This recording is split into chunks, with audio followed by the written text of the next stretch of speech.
les mêmes, quel que soit le composé, quel que soit le sel. Madame, il y a des étudiants en attente. D'accord. Pardon.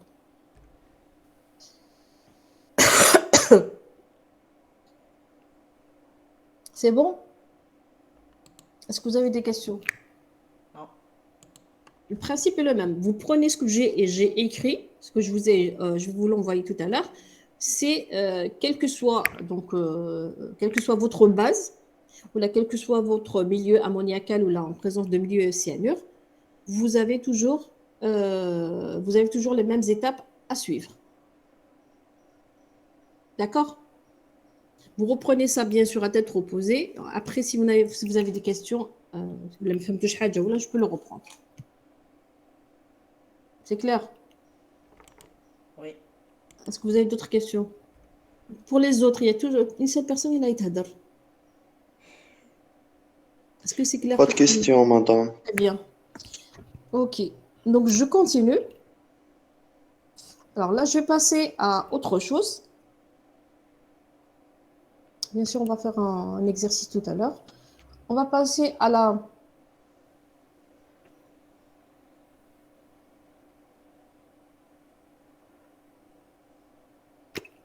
précipitation des sulfures. Donc, on a vu le fait des pH sur la solubilité, le fait de la complexation sur la solubilité. Là, on va passer à autre chose, c'est la précipitation des sulfures. D'accord? Sulfure, c'est quoi? C'est les S2-. Donc, le but de ce petit paragraphe, c'est quoi? C'est, c'est une méthode de séparation. C'est de déterminer le début de précipitation et la fin de précipitation. Le pH, le débit de précipitation et le pH de fin de précipitation. C'est-à-dire là, la précipitation, elle va dépendre de pH. Par exemple, vous mettez un cation, d'accord? Il précipite à pH 1, il commence à précipiter à pH 1, il se termine à pH 3. Donc à pH 3, je m'arrête. La précipitation est terminée, c'est-à-dire je dois arrêter ma précipitation à pH égale 3. Donc le but de ça, donc d'abord déterminer le pH début de précipitation et fin de précipitation. C'est une méthode de séparation. D'accord? C'est une méthode de séparation. Bien sûr, quand on parle des sulfures, il faut que l'ion métallique soit bimétallique, c'est-à-dire vous devez avoir une charge, qui est égale à plus 2. D'accord? Est-ce que c'est clair? Donc les S2-, les sulfures, c'est S2-. Votre ion métallique doit être plus 2, tout comme Ni2+, Ci2+, Zn2+, etc. D'accord? Oui. Quand vous mettez une autre charge, donc vous n'allez pas avoir un précipité. On a dit que le précipité doit être neutre, il n'y a pas de charge. Donc deux charges négatives, d'accord? S2-, c'est deux charges négatives, donc doivent réagir se combiner avec M2+, pas autre chose, d'accord? Donc si en général je prends un ion métallique, M2+, M2+, donc la réaction qui peut avoir lieu ici, c'est... Est-ce que je peux écrire? Elle est là, donc elle est là. C'est M2+. Bon.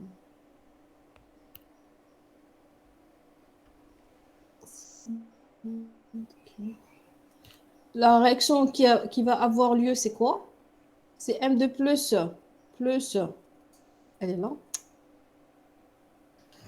M2+, S2- qui va donner MS, d'accord? Cette réaction, elle est caractérisée... Là, je suis en train de former le précipité, d'accord? Donc, je travaille avec les concentrations, ok? Donc, le KS, c'est quoi? C'est M2+, par S2-. C'est clair? Donc, M2+, par S2-. Pour le moment, rien. Alors, les S2-, j'ai commencé, je vous ai dit, on va déterminer le pH de début de précipitation et fin de précipitation. À votre avis, pH, qui dit pH, dit H+. Venez les jouer les H+.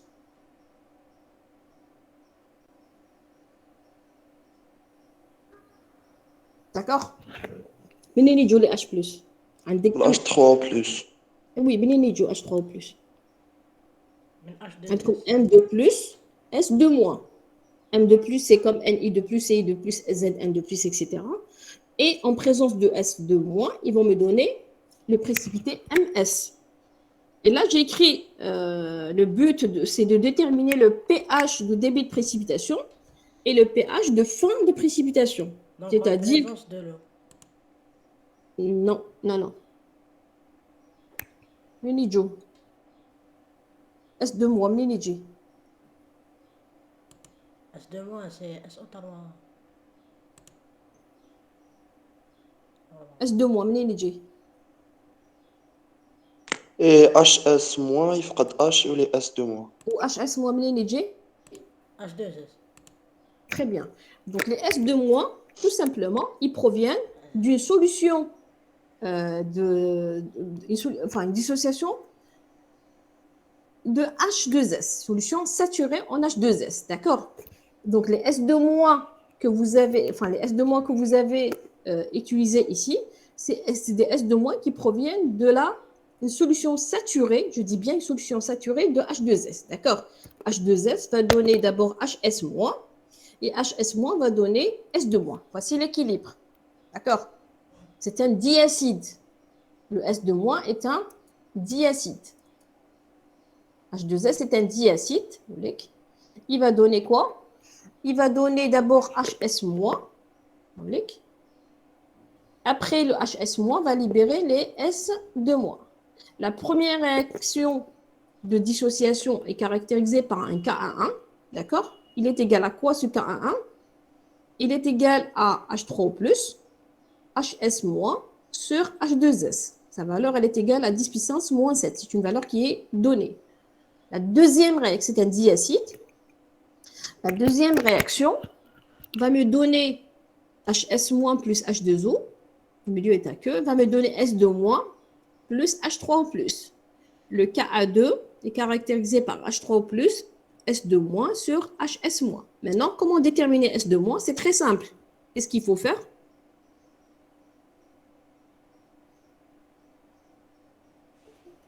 Qu'est-ce qu'il faut faire? HS moins fois KA2. Vous déterminez d'abord HS-. Vous le remplacez dans H2, dans le deuxième, et vous tirez. Il y a une personne qui arrive. Donc, ce qui m'intéresse, c'est quoi? C'est S2-. D'accord? Soit vous tirez HS- du premier, vous le remplacez dans le deuxième, soit vous faites Ka1 fois Ka2. Si vous faites Ka1 fois Ka2, vous allez avoir K1 fois K2 est égal à H3 plus au carré. Il y a un carré qui manque. Voilà. D'accord? Il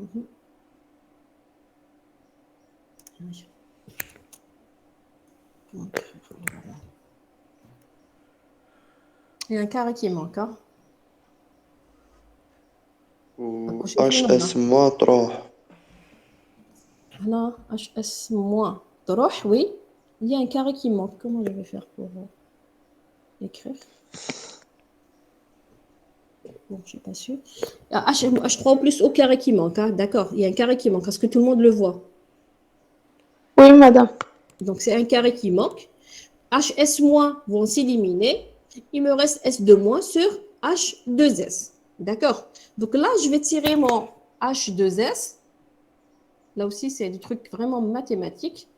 Je vais tirer mon H2S. Il est là. Il sera égal à K11 fois Ka2 sur H3 plus au carré, le carré, fois H2S. D'accord? C'est bon? Oui. C'est très très simple. Vous tirez HS- du Ka1, vous le remplacez dans le deuxième, ou là vous faites directement Ka1 fois Ka2, les HS- vont s'éliminer. Ka1 c'est combien? C'est 10 puissance moins 7, donc je vais remplacer. Ka2 c'est 10 puissance moins 15, donc ça vous donne 10 puissance moins 22. H3 plus, donc je vais le laisser tel qu'il est, d'accord? Parce que ce qui m'intéresse, c'est le pH. Et H2S, quand on vous dit une solution saturée en H2S, ça veut dire que la concentration de H2S, elle est égale à 10 puissance moins 1. Il faut la connaître. Il a comme tant mieux, il faut la connaître. Une solution saturée en H2S, Ça veut dire que H2S est égal à 10 puissance moins 1. Elle est là. D'accord?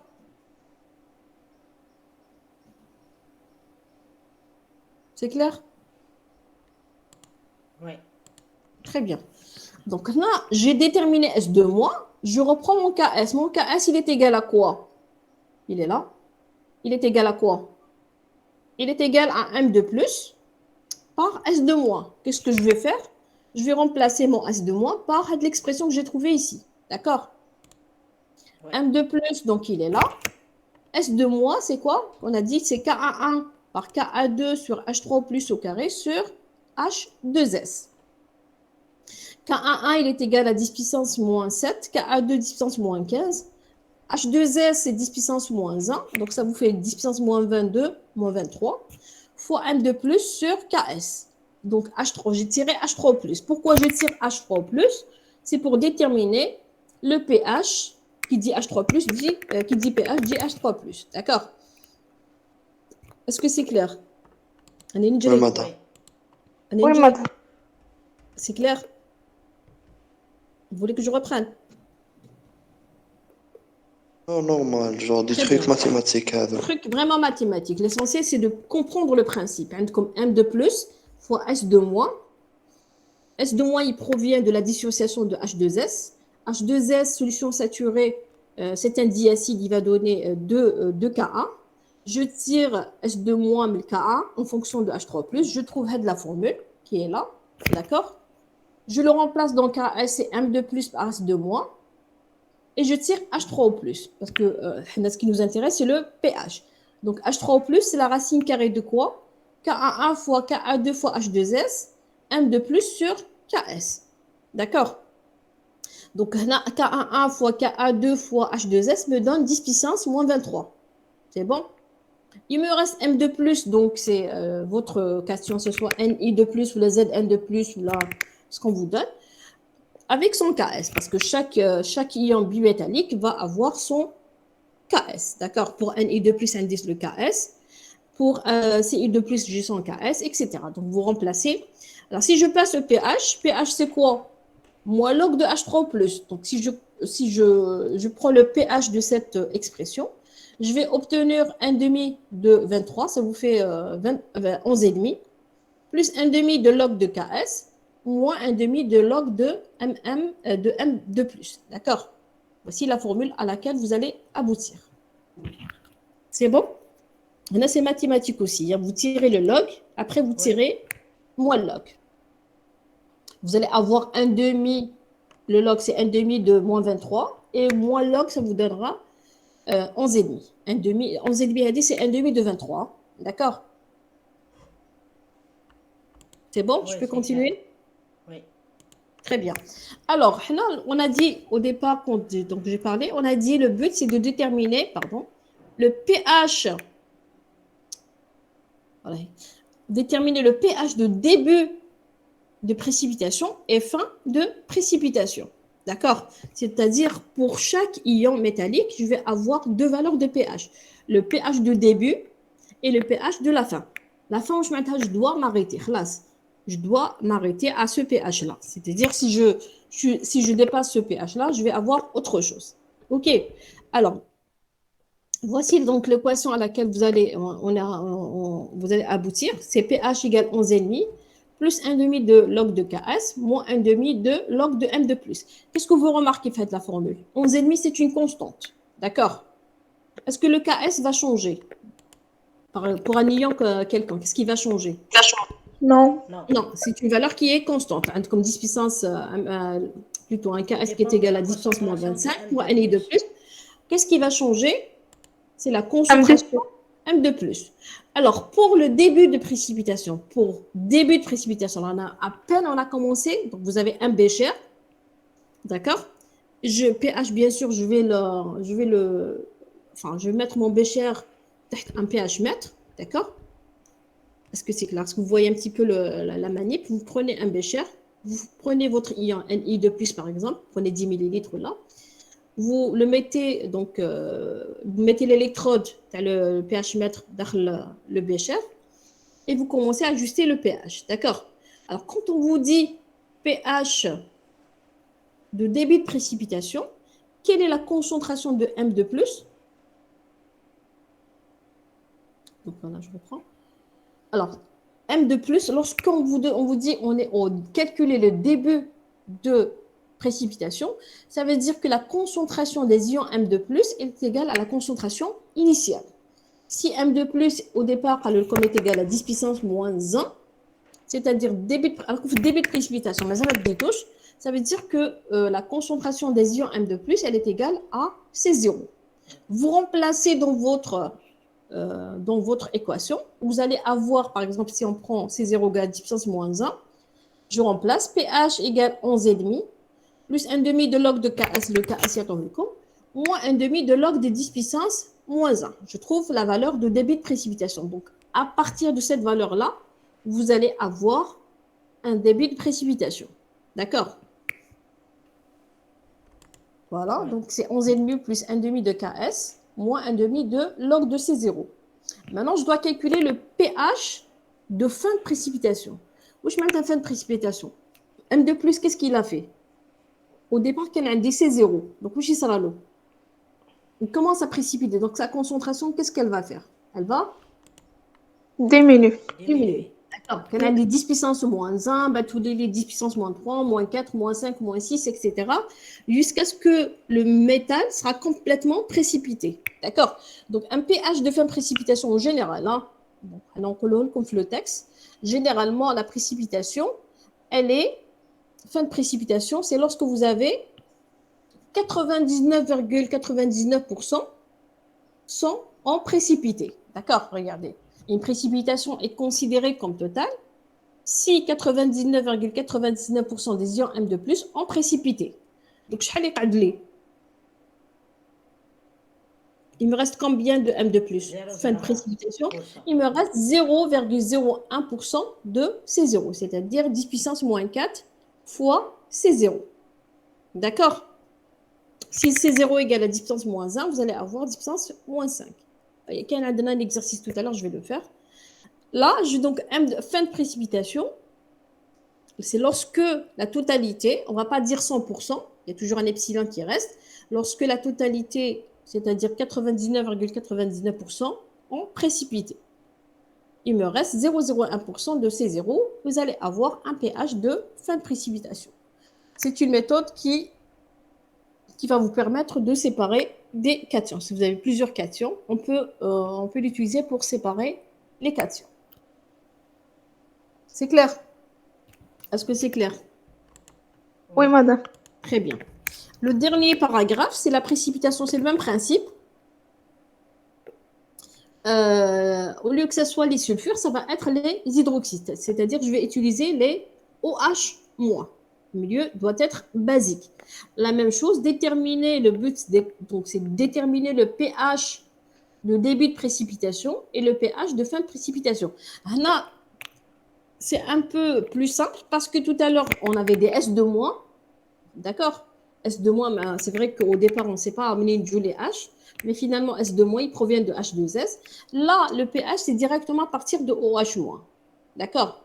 Il suffit d'avoir la concentration de OH-. J'ai le POH, je peux tirer le pH. J'ai pris un exemple. Là aussi, c'est une méthode de séparation. J'ai pris un exemple, l'exemple de précipitation de l'aluminium par OH-. Donc, Al3 plus 3OH- qui va me donner AlOH 3 fois. Bien sûr, il faut regarder les données pour savoir quel est le précipité qui s'est formé. J'exprime le KS, c'est quoi? C'est Al3 plus par OH- à la puissance 3. Vous avez remarqué, c'est une précipitation. Je ne travaille pas avec le S. D'accord? Est-ce que c'est clair? Oui. OH-, donc à la puissance 3, est égal à KS sur Al3 plus. Ce qui me donne OH- est égal à KS sur Al3 plus à la puissance 1 tiers. D'accord? Alors, le KS ici, je l'ai donné, c'est 10 puissance moins 32,5. Si Al3 plus est égal à 10 puissance moins 2, débit de précipitation, je m'entends? Ça veut dire quoi? Regardez mon OH-, il dépend de quoi? Il dépend de KS et la le concentration de pourcentage Al3+. Oui. Toujours pH débit de précipitation, c'est-à-dire la concentration de l'ion métallique est égale à C0. Là, j'ai pris 10 puissance moins 2. Donc, je vais avoir OH- est égal à 10 puissance moins 32,5 sur 10 puissance moins 2. C'est la concentration initiale à la puissance 1 tiers. Je trouve OH- est égal, vous pouvez refaire les calculs, 10 puissance moins 10,16, ce qui va me donner un POH est égal à 10,16 et un pH qui est égal à 3,84. Donc, je commence à précipiter mes ions Al3+, à partir de 3,84. À une valeur inférieure, mais que je précipite. Il commence à 3,84. D'accord? pH de fin de précipitation, c'est quoi?